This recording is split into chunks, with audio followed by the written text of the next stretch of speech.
Hello students, हम लोग हमारी केमिस्ट्री का न्यू चैप्टर स्टार्ट कर चुके हैं and this is metals and non metals. Is it okay? तो जो हम लोगों ने लास्ट क्लास में टॉपिक आधा छोड़ दिया था उसे कंप्लीट करते हैं. तो टॉपिक हमारा क्या चल रहा था? टॉपिक चल रहा था हमारा फिजिकल प्रॉपर्टीज.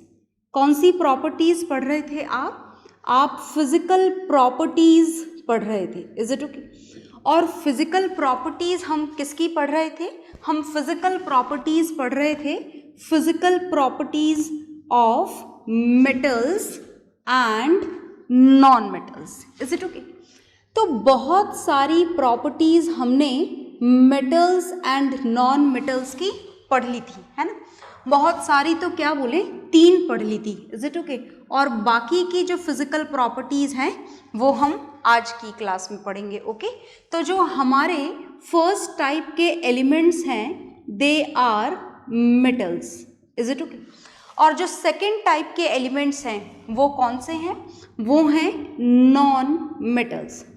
और metal and non metal is a very common word, we know them well. बहुत अच्छे से जानते हैं हम इनके बारे में, पर फिर भी कुछ एग्जाम्पल लिख लेते हैं so that a particular image should be there in our mind when we are going to study about it. Is it okay?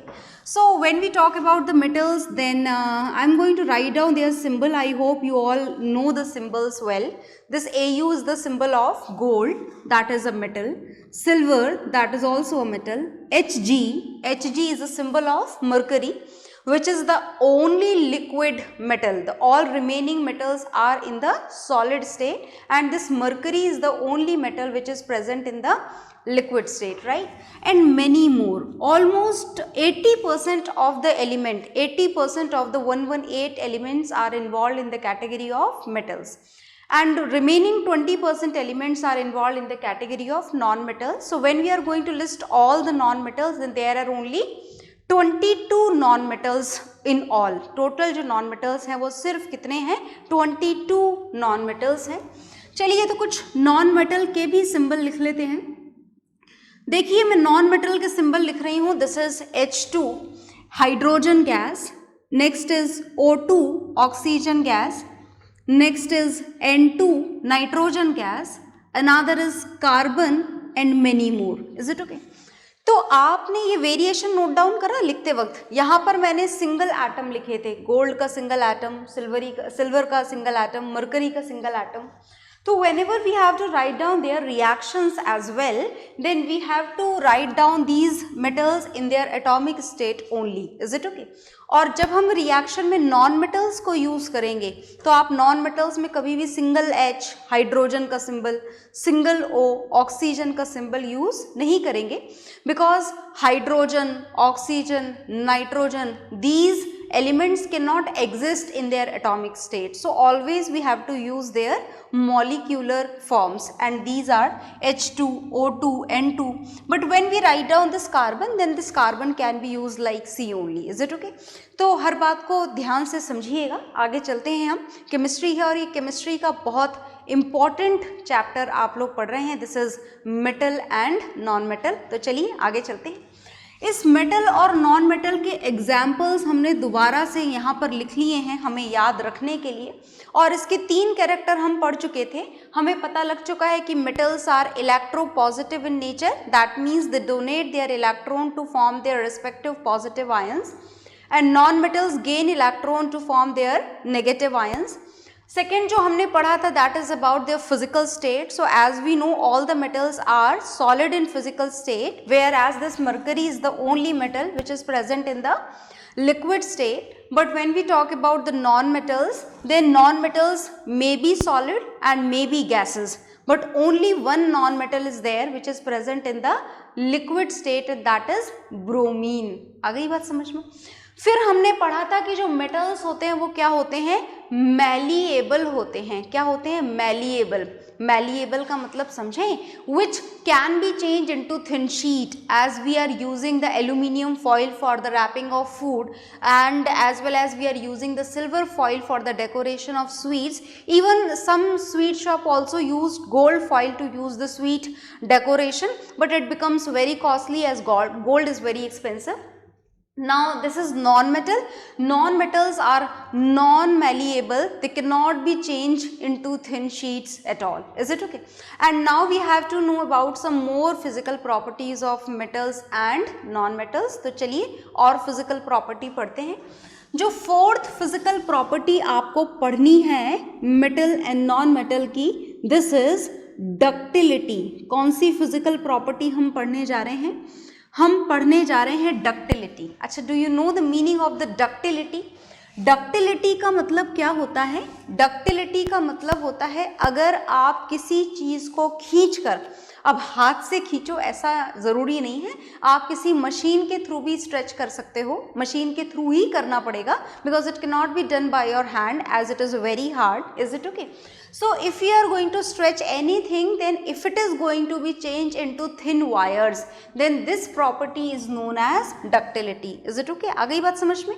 तो किसी भी चीज़ को अगर आप थिन वायर में कन्वर्ट कर सको तो इस प्रॉपर्टी को क्या बोला जाता है? इस प्रॉपर्टी को बोला जाता है डक्टिलिटी. और जब हम मेटल्स की बात करते हैं तो all the metals are very ductile. Metals कैसे होते हैं? डक्टाइल होते हैं. डक्टाइल का मतलब समझ गए ना? All the metals can be changed into thin wires. आप मेटल के क्या बना सकते हो? थिन वायर्स बना सकते हैं. बना सकते हैं ना? बिल्कुल बनाते हैं हम. आपने देखा होगा आपके घरों की जो इलेक्ट्रिसिटी में जो वायरिंग यूज़ होती है वो किसकी यूज़ होती है? Copper wiring. And if you are going to look at it then it is very very thin wire. बहुत ही पतला वायर होता है. किसका बहुत ही पतला वायर होता है? कॉपर का या किसी भी मेटल का आप बहुत ही पतला वायर बना सकते हैं. एल्यूमिनियम के भी वायर्स यूज़ होते हैं. थोड़ा एल्यूमिनियम हम कम प्रेफर करते हैं but then also its wire can be made. Wire आप इसके बना सकते हैं. आ गई बात समझ में? अगर आपसे बेस्ट डक्टाइल मेटल पूछा जाए, कौन सा मेटल पूछा जाए? बेस्ट डक्टाइल मेटल पूछा जाए तो the example is gold. Is it okay? जो सबसे ज़्यादा जो डक्टाइल, सबसे ज़्यादा पतला वायर आप किसका बना सकते हो? सबसे ज़्यादा पतला वायर हम बना सकते हैं गोल्ड का. और गोल्ड के साथ में अगर आपसे दो ऑप्शंस पूछे जाएं, दो एग्जाम्पल्स पूछे जाएं एग्जाम्स में, then the second best ductile metal is silver. Is it okay? तो ये है आपके best ductile metals. Now when we talk about the non metals, so look here, non metals कैसे होते हैं? नॉन मेटल्स के वायर आप बना सकते हैं क्या? जरा अपने सामने लिखे हुए एग्जाम्पल्स को देखिए. हाइड्रोजन गैस है, क्या आप इसका वायर बना सकते हैं? No, not at all.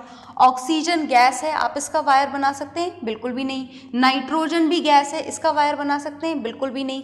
अब आप बोलेंगे कार्बन तो सॉलिड है, कार्बन के वायर बनाए जा सकते हैं क्या? तो चलिए बात करते हैं कार्बन की. जैसे कि कार्बन अवेलेबल है ग्रेफाइट की फॉर्म में. ग्रेफाइट जानते हैं ना आप? Which is used for the formation of lead of a pencil. तो कैसी होती है ये? डक्टाइल होती है क्या? आप इसके पतले वायर बना सकते हैं क्या? नहीं.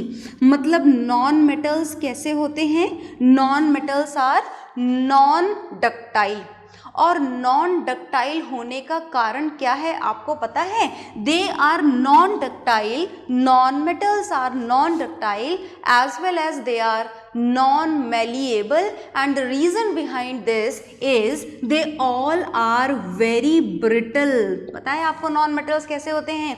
Non metals are brittle. and do you know the meaning of the word brittle? brittle का मतलब समझते हैं आप? brittle का मतलब होता है कि कोई सी भी चीज़ गिरने पर अगर बिल्कुल छोटे छोटे पीसेस में ब्रेक हो जाए तो उसे हम बोलते हैं ब्रिटलनेस. जैसे आपके घर के कांच का ग्लास अगर गिर जाता है तो बिल्कुल चकनाचूर हो जाता है, बिल्कुल चकनाचूर हो जाता है.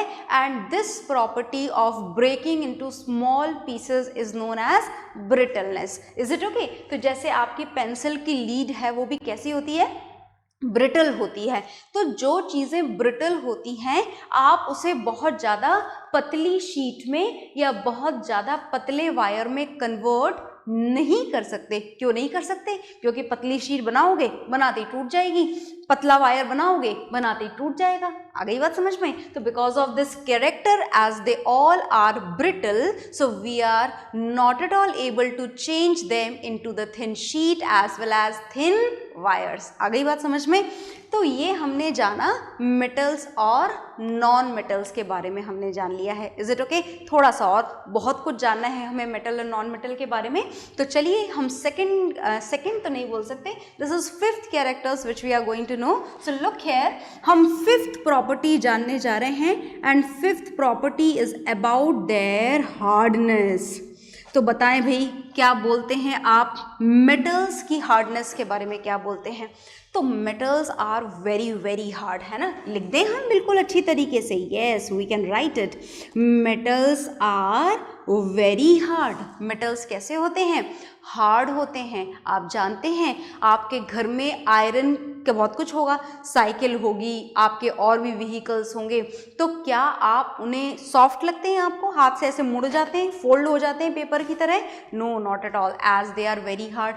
हमारे किचन वेयर्स जो होते हैं, जो किचन यूटेंसिल्स होते हैं, they are also usually made with the metals. तो क्या होते हैं? सॉफ्ट होते हैं? नहीं नहीं, बिल्कुल भी सॉफ्ट नहीं होते हैं। तो मेटल कैसे होते हैं? Metals are very hard. तो मैं आपको बता दूं कि nobody is going to ask in the exams that what type of metals are they hard, are they soft. Actually exam में जो पूछा जाता है वो मैंने आपको लास्ट क्लास में भी बताया था, एग्जाम में हमसे पूछे जाते हैं एक्सेप्शंस। एक्सेप्शन कौन सा है? ऐसा कौन सा मेटल है जो सॉफ्ट होता है? तो चलिए सुनिएगा ध्यान से। एक्सेप्शन है यहाँ पर, एक्सेप्शन है यहाँ पर सोडियम।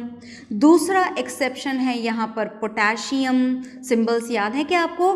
याद है तो बहुत बढ़िया बात है, और नहीं याद है तो एक बार दोबारा देख लें। This is sodium symbol which is Na according to its Latin name which is natrium. क्या होता है इसका लैटिन नेम?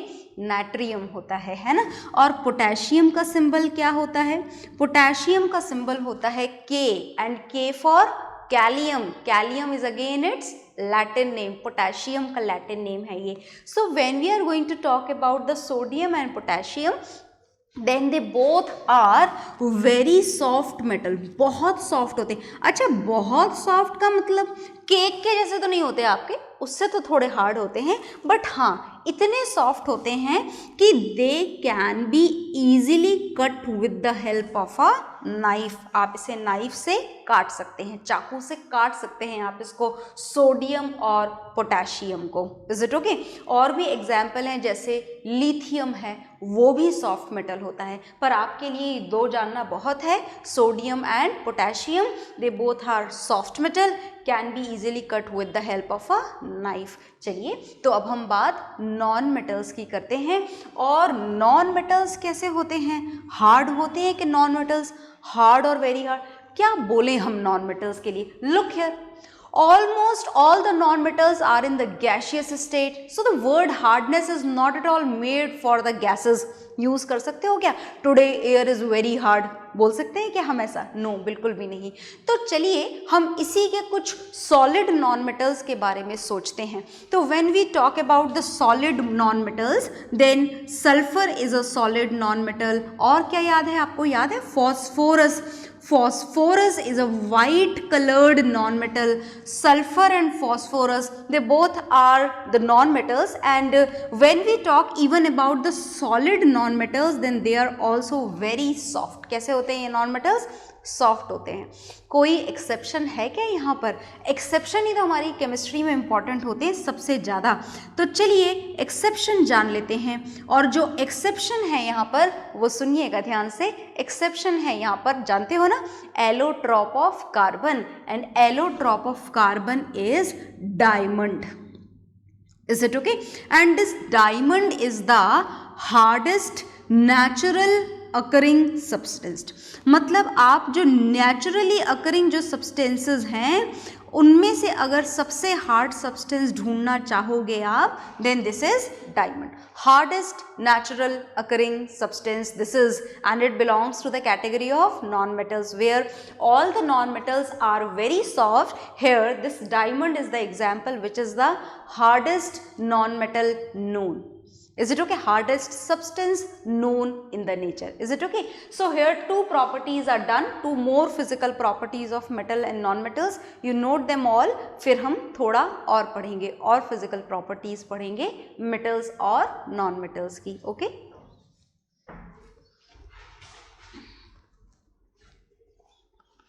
हाँ जी, तो आपने नोट डाउन कर ली होगी और नोट डाउन करने के बाद में हम थोड़ी और प्रॉपर्टी पढ़ेंगे.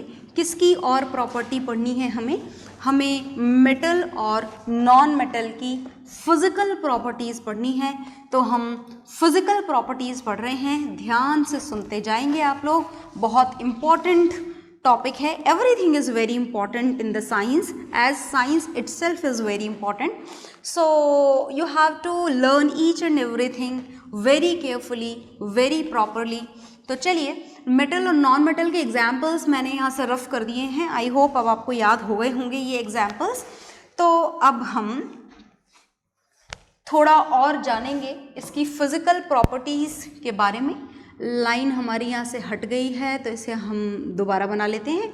और मेटल और नॉन मेटल की और फिजिकल प्रॉपर्टीज़ हम लोग जानने जा रहे हैं. तो चलिए जानना शुरू करते हैं, है ना. अब हम जो पढ़ने जा रहे हैं next property, this is about there melting point and boiling point. मुझे लगता है कि आखिर ये क्या होते हैं ये तो आप जानते हो ना. मेल्टिंग पॉइंट क्या होता है और बॉइलिंग पॉइंट क्या होता है. आई नो आप सब जानते हैं, फिर भी दोबारा सुन लो. Melting point is the temperature at which a solid melts and boiling point is the temperature at which a liquid boils. Is it okay? So this is melting point and boiling point. Okay? तो melting point और boiling point तो हमें पता लग गया कि क्या होता है. तो चलिए जान लेते हैं कि metals के melting point और boiling point कैसे होते हैं. तो क्या लगता है आपको कैसे होते होंगे metals के melting point and boiling point? They are very high. Is it okay? ज़्यादा ही होते हैं जी, बहुत ज़्यादा होते हैं. आपने देखा है अपने घर में कभी बर्तनों को पिघलते हुए? बहुत गर्मी हो जाए तो बर्तन पिघल जाते हों? नहीं. Is it okay? अच्छा, गर्म भी कर लेते हैं हम उनको. तो किचन वेयर्स होते हैं, वो कुक करते हैं हम खाना, उनके अंदर इतनी जम के हीट सप्लाई करते हैं, पिघल जाता है कभी गर्म करने से? नहीं. मतलब उतनी हीट भी उनको पिघलाने के लिए सफिशेंट नहीं है, मेल्ट करने के लिए सफिशेंट नहीं है. इनके मेल्टिंग पॉइंट होते हैं 1200 degree Celsius, 1500 degree Celsius, 1600 degree Celsius. So this temperature cannot be provided at home. So we are not at all able to melt them. We are not at all able to boil them at home. Is it okay? तो इनके melting point और boiling point कैसे होते हैं? बहुत ज़्यादा होते हैं. पर जैसा कि बार बार आपको बोला जा रहा है कि general physical properties are not that much important as these exceptions are important. तो एक्सेप्शन जरा सुनिएगा. यहाँ पर मैं आपको 2 एक्सेप्शन बताऊंगी. एक तो है जी गैलियम. इस गैलियम का अप्रोक्सीमेट मेल्टिंग पॉइंट, ये जो मैंने लिखा है 30 डिग्री सेल्सियस, ये गैलियम का क्या है? मेल्टिंग पॉइंट है 30 degree Celsius. Is it okay? मतलब 30 डिग्री सेल्सियस पे पिघल जाता है. मतलब अगर आपने सॉलिड गैलियम डब्बे में से बाहर निकाला और आपके हाथ पर रखा तो आपके हाथ का टेम्परेचर 30 डिग्री सेल्सियस, हालांकि वैसे तो बॉडी टेम्परेचर 37.5 डिग्री सेल्सियस होता है. मतलब एनी हाउ ये गैलियम आपके हाथ में आकर के पिघल जाता है. Is it okay? As this particular metal has a very low melting point. पर हमसे एग्जाम में 2 भी पूछे जा सकते हैं, क्योंकि 2 होते हैं, होते तो और भी हैं, पर मैं फिलहाल आपको 2 बता रही हूँ. So the another metal which is again having the very low melting point is cesium. Its melting point is even lower than the melting point of gallium. Gallium से भी कम होता है इसका melting point. How much it is? This is about 28 degree Celsius. तो चलिए अब non metals की बात कर लेते हैं। नॉन मेटल्स के मेल्टिंग पॉइंट और बॉइलिंग पॉइंट कैसे होते हैं जी? मेल्टिंग पॉइंट भी लो और बॉइलिंग पॉइंट भी लो। अच्छा, मेल्टिंग पॉइंट और बॉइलिंग पॉइंट इतने लो होते हैं कि चाहे कितनी भी ठंड हो जाए, हमारे एयर की ऑक्सीजन गैस कभी जम जाती है क्या? नहीं। नाइट्रोजन गैस कभी सॉलिडिफाई हो जाती है क्या? नहीं। क्यों नहीं होती? Because their melting point and boiling points are very low, बहुत कम होते हैं। कोई एक्सेप्शन है क्या यहाँ पर? Yes, exception are there. जैसे एक्सेप्शन सुनिएगा ध्यान से, एक्सेप्शन है यहाँ पर डायमंड, और डायमंड के साथ साथ दूसरा एक्सेप्शन है ग्रेफाइट। हालांकि diamond and graphite they both belongs to the same element, they are the allotropes of carbon. ये कार्बन के एलोट्रॉप्स हैं। अगर मैं आपसे डायमंड का सिंबल पूछूं तो भी आपको सी लिखना होता है, अगर आपसे ग्रेफाइट का सिंबल पूछा जाए तो भी आपको सी लिखना होता है। आ गई बात समझ में? तो diamond and graphite they both are the allotropes of carbon and they both are having the high melting point and boiling point. अच्छा चलिए मैं आपको ग्रेफाइट का मेल्टिंग पॉइंट यहाँ पर बता भी देती हूँ, आप चाहें तो इसे याद भी रख सकते हैं। This is 3600 degree Celsius. मतलब बात ऐसी है कि this is the melting point of graphite which is even more than that of metals. Metal से भी बहुत ज़्यादा है ये ग्रेफाइट का मेल्टिंग पॉइंट। चलिए तो हम और आगे चलते हैं, और जो नेक्स्ट पॉइंट हमें पढ़ना है, ये हमें पढ़ना है कंडक्टिविटी का। किसका पढ़ना है हमें? Conductivity. Conductivity is a very common word, हम इसको जूनियर क्लासेस से पढ़ रहे हैं। कंडक्शन, कंडक्शन का मतलब transfer of heat and of electricity, conduction of heat and of electricity from one place to another place. तो हमें ये दो पॉइंट पढ़ने हैं कंडक्टिविटी में। एक तो हमें पढ़नी है कंडक्शन ऑफ हीट और एक हमें पढ़ना है कंडक्शन ऑफ इलेक्ट्रिसिटी। तो इन दो चीज़ों के कंडक्शन हमें पढ़ने हैं, एक तो हीट का कंडक्शन और दूसरा इलेक्ट्रिसिटी का कंडक्शन। हीट और इलेक्ट्रिसिटी की कंडक्टिविटी हमको जाननी है कि मेटल्स हीट के गुड कंडक्टर होते हैं या नहीं। तो yes, they are the very good conductor of heat as well as of electricity. ये दोनों के ही बढ़िया कंडक्टर होते हैं, वेरी गुड कंडक्टर। बहुत ध्यान से देखना, मैं बहुत सारी बातें और भी बताऊंगी आपको। Very good conductors of heat and electricity. Is it okay? दोनों के बहुत बढ़िया कंडक्टर होते हैं ये। कौन? मेटल्स। Is it okay? अच्छा, कारण पता है आपको कि आखिर ये क्यों इतने बढ़िया कंडक्टर होते हैं? ये इतने बढ़िया कंडक्टर इसलिए होते हैं because they have free electrons with them. क्या प्रेजेंट होता है इनके पास में? इनके पास में प्रेजेंट होते हैं फ्री इलेक्ट्रॉन्स। पता है ना आपको, सोडियम के पास एक इलेक्ट्रॉन फ्री डोनेशन के लिए, मैग्नीशियम के पास दो इलेक्ट्रॉन फ्री डोनेशन के लिए। Is it okay? So as these all metals are having these free electron and because of the presence of free electron, metals are very good conductor of heat and electricity. और इसी कारण से, इस property के कारण हम metals को कहाँ पर यूज़ करते हैं? हम मेटल्स को यूज़ करते हैं हमारे किचन के यूटेंसिल्स बनाने के लिए। Is it okay? आप गरम करो बर्तन को, वो बर्तन गरम हो तो आपका खाना गरम होगा, और खाना गरम होगा तो कुक होगा। Is it okay? आप पता पड़े इंसुलेटर में अगर खाना पकाने की कोशिश करो तो it becomes quite difficult to cook the food, क्योंकि हीट पहुंचाएगा ही नहीं वो आपके खाने तक। Is it okay? तो इसीलिए जो हमारे किचन के यूटेंसिल्स होते हैं, और देखो, और आपकी जो इलेक्ट्रिसिटी की जो वायरिंग होती है वहाँ पर भी हम क्या करते हैं? मेटल वायर्स काम में लेते हैं। क्यों? Because they are the very good conductor of heat as well as of electricity. Is it okay? तो हमने इसकी काम की जगह तो पढ़ ली। अब देखना जरा ध्यान से कि इसमें एक्सेप्शन क्या है। यहाँ पर एक्सेप्शन भी है क्या? ऐसा भी कोई मेटल है क्या जो हीट को और इलेक्ट्रिसिटी को कंडक्ट ना करता हो? ये एक्सेप्शन बड़े इंपॉर्टेंट हैं। तो if we are going to know the substance, know the metal which is not at all going to conduct the heat, then the exception is lead, whose symbol is Pb। क्या symbol होता है lead का? Lead का symbol होता है Pb। Is it okay? अच्छा, कोई electricity का भी इंसुलेटर है क्या? Yes, there is a insulator of electricity also which belongs to the category of metal but is a very bad conductor of electricity and that is tungsten. Is it okay? अगर आप tungsten का symbol जानना चाहो तो मैं बता देती हूँ। टंगस्टन का सिंबल होता है W। Is it okay?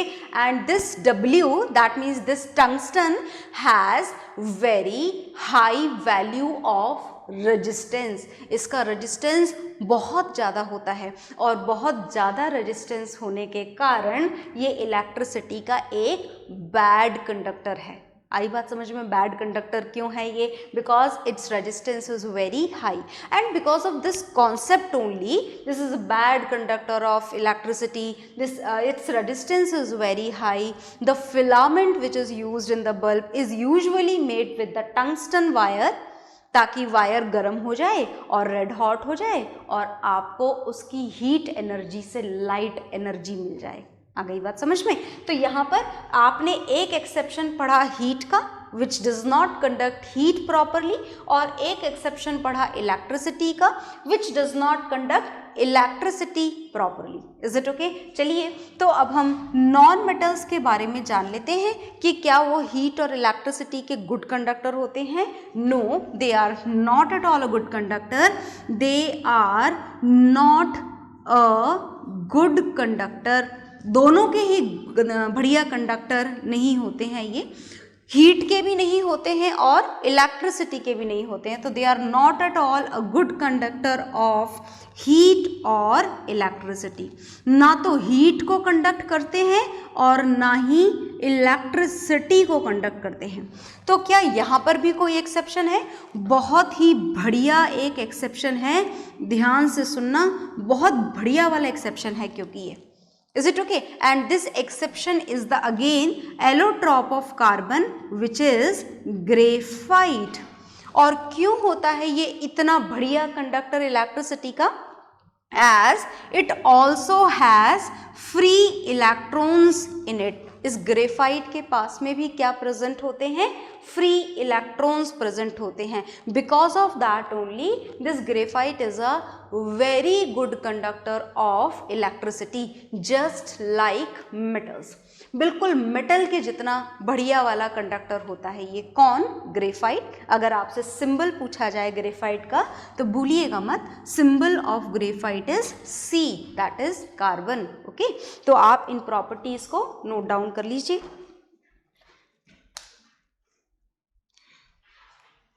तो आपने इनको नोट डाउन कर लिया होगा। इसके बाद में और भी फिजिकल प्रॉपर्टीज हैं, कुछ और हैं जिनके बारे में हमें जानना है, but that will see in the next class. Okay, bye everyone.